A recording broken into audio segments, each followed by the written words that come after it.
María Valtorta, Cuadernos de 1945 al 50. Versículo 17.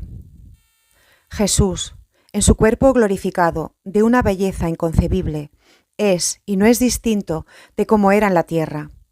Es distinto en cuanto que todo cuerpo glorificado asume una majestad y una perfección que mortal alguno, por bello, majestuoso y perfecto que sea, puede poseer.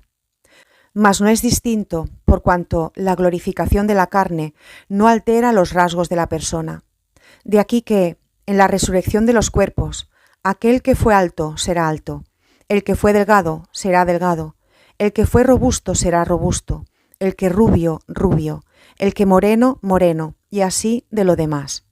Con todo, desaparecerán las imperfecciones, porque en el reino de Dios es todo belleza, pureza, salud y vida, del modo que se estableció, que así fuese en el paraíso terrenal, de no haber el hombre introducido en él con el pecado, la muerte y toda suerte de dolores, desde las enfermedades a los odios entre los hombres unos contra otros. El paraíso terrenal era la figura de lo que será el paraíso del cielo, habitado por los cuerpos glorificados. Los aspectos naturales del paraíso terrenal aparecerán asimismo en el del cielo, es decir, en el reino eterno, si bien en forma sobrenaturalizada. Así el sol, la luna, las estrellas que eran luces de variada potencia creadas por Dios para iluminar la morada de Adán, serán sustituidas por el sol eterno, por la luna vaguísima y purísima, por las innumerables estrellas, esto es, por Dios, luz que, con su luz, viste a María, a la que sirve de escabel la luna y de corona las estrellas más hermosas del cielo, por los santos que son las estrellas del nuevo cielo, el esplendor de Dios comunicado a los justos, y el río que regaba el paraíso terrenal, que al simbolizar el medio por el que la humanidad habría de ser regada por aguas que la purificasen de los pecados, haciéndola fértil para el nacimiento y desarrollo de las virtudes y digna de agradar a su Creador, tenía 4 brazos como la cruz de la que fluyó el río de la sangre divina para lavar, fertilizar y hacer agradable a Dios la humanidad decaída, será sustituido por el río de agua viva que brota del tronco de Dios y del Cordero y discurre por la ciudad de Dios. Y el árbol de la vida, símbolo asimismo del árbol que habría de devolver la verdadera vida a quienes habíanla perdido, la cruz de la que pendió el fruto santísimo que proporciona la vida y de la que nos vino la medicina para todas las enfermedades del yo que pueden ocasionar la muerte verdadera, será sustituido por los árboles de ambas márgenes del río, de los que se habla en el Apocalipsis, capítulo 22, versículo 2. Desaparecerán todas las imperfecciones, he dicho. Los habitantes de la Jerusalén celestial, una vez alcanzada la perfección, sin posibilidad de caídas, porque en la ciudad de Dios, al tiempo que no pueden penetrar en ellas los pecados todavía impuros, tampoco pueden penetrar nada que sea capaz de producir impureza, abominación o engaño, se verán sin imperfección alguna. El gran seductor, al que le fue posible penetrar en el paraíso sensible, no podrá insinuarse en el paraíso celestial. Lucifer, que ya fue precipitado del cielo a los infiernos por su rebeldía,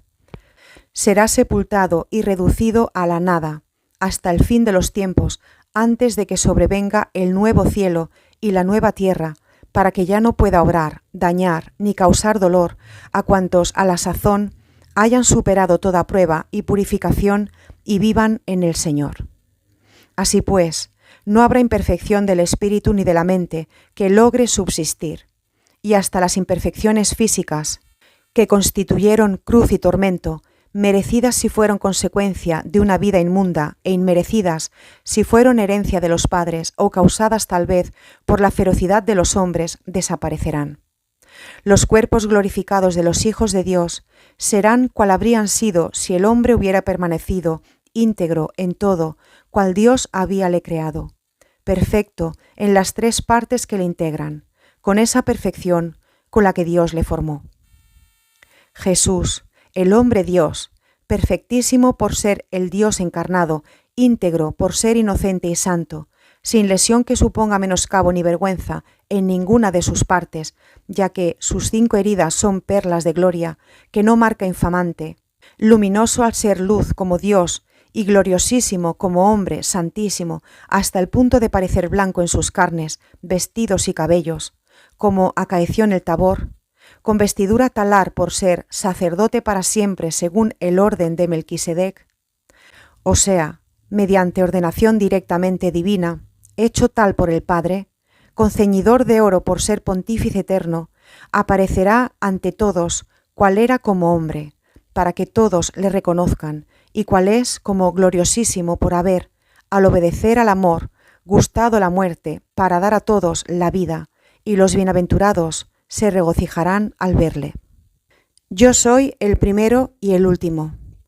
Como Dios no tiene principio y tampoco el Verbo de Dios lo tuvo. Con todo, hay un misterioso principio, que es aquel que el inspirado Juan indica al comienzo de su Evangelio de la Luz. En el principio era el Verbo. Este principio sin una época que sirva de referencia, puesto que para el Eterno no hay límite de tiempo, sino abismo sin fin de eternidad. ¿Cuál fue? Es uno de los misterios que el mismo Verbo esclarecerá a las almas cuando estén en el reino, ya que todo les será aclarado y hecho cognoscible por medio del Verbo allá en su reino eterno. Mas para los hombres, a quienes la carne y el exilio háceles imposible la penetración de los misterios y difícil el comprenderlos, hasta en la medida de lo que es comprensible a los que viven en la tierra, hay que decirles que este principio sin principio existe desde que existe Dios que, al ser, engendra y ama lo que engendra, o sea, desde siempre, porque el primer engendrado de su seno fecundo, por su ardentísimo y perfectísimo amor, es su Verbo, eterno como Él. A los más tardos de inteligencia, se les podría decir que el primer flamear de la caridad engendró al Verbo y produjo la procesión del Espíritu Santo. Mas puesto que para quien es eterno no se da un primer flamear de la caridad, es mejor decir que la perfecta unidad y Trinidad de Dios no tuvo principio en el sentido que los humanos quieren dar a esta palabra, y que el misterio, al ser misterio, nos será desvelado únicamente cuando seamos una sola cosa con Dios, como Cristo lo pidió y obtuvo para nosotros. En primer lugar, es inútil querer penetrar y conocer la verdad de este misterio. El místico más ardiente, el más profundo contemplativo, el adorador más sincero, por más que, hasta casi desprenderse de sus exigencias humanas, se sumerjan, se abismen, ardan, suban y se lancen hacia el abismo de sublimidad que es la divinidad, para conocer a fin de amar cada vez mejor e implorar del objeto de su único amor la verdad, la revelación de este misterio, y así podérselo explicar a tantos que, al conocerlo, querrían ser atraídos hacia el amor, por más que, mientras se encuentren revestidos de carne mortal, no pueden tener el conocimiento pleno del misterio. Es preciso creer por fe, por pura fe, creer sin limitaciones de pesquisas humanas, acoger la verdad que se nos propone sin pretender explicárnosla, creer firme, simple y totalmente. Cuanto más se cree así, más sutil se hace el velo del misterio, llegando hasta el punto de tener a ratos la sensación espiritual de que se haya rasgado por un momento, confirmando al espíritu en las enseñanzas sobrenaturales de la posesión de Dios y produciendo un más ardiente llamear de caridad que, uniéndonos mucho más a Dios, favorece una nueva rapidísima revelación del sublime misterio. Momentos anticipados y relativos del conocimiento que vendrá a constituir nuestra eterna bienaventuranza.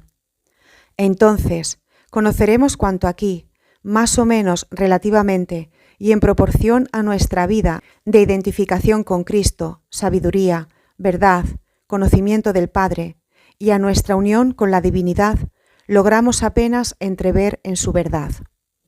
Conoceremos a Dios, a este Dios que existe desde siempre, y conoceremos al Verbo, a este Verbo que desde siempre existe y que ciertamente fue engendrado por el Padre, sin que por eso hubiese habido un momento inicial de generación. este Verbo consustancial al Padre en el cielo y durante su tiempo de hombre en la tierra. Este Verbo, una sola cosa con el Padre, y sin embargo, perfectamente distinto del Padre, sino que es una persona perfecta y esta, persona divina, no anulada o ausente cuando el Verbo tomó persona humana, sino unida a esta, aún permaneciendo distintas en Cristo, como distintas son igualmente en la admirable unidad trina, testimonio verídico de cómo en el hombre, hecho por la gracia, Hijo de Dios o criatura divinizada, puede haber unión con Dios.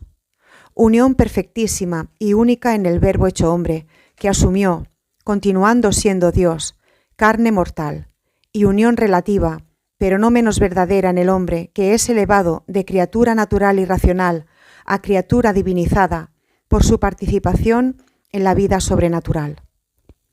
Ahora bien, por todo cuanto hasta aquí queda dicho, Jesucristo, que vendrá en el tiempo y modo precisos por ser eterno, es con toda justicia llamado el primero y el último. Primero en el ser y primero en el amaestrar.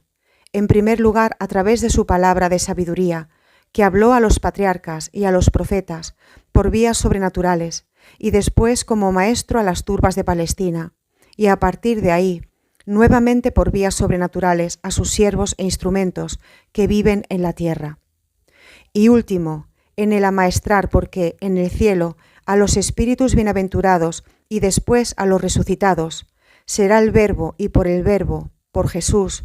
como los ciudadanos del cielo tendrán su último, perfecto y completo amaestramiento, por el que conocerán todas las verdades, hasta entonces incomprensibles, por ser misterios de fe, sobre los que inútilmente se cansaron en descifrar los doctores, contemplativos y místicos.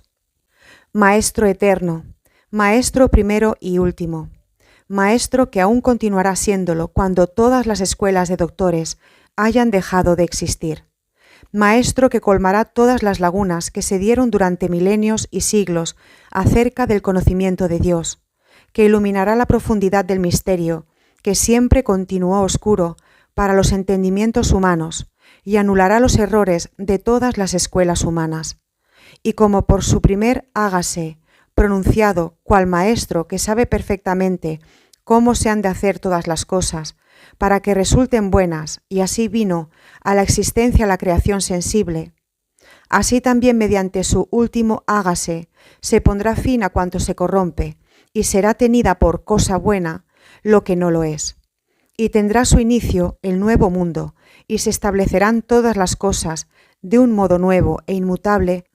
de acuerdo con su querer de Maestro perfectísimo y de Juez supremo, al que el Padre confió todo el poder del reino de Dios en los cielos, del reino de Dios en los corazones, del juicio sobre todas las criaturas angélicas, racionales e inferiores, a fin de que todos, en el cielo, sobre la tierra y en los infiernos adoren, conozcan y sientan que Él es el que es,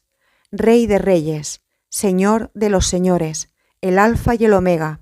el Omnipotente.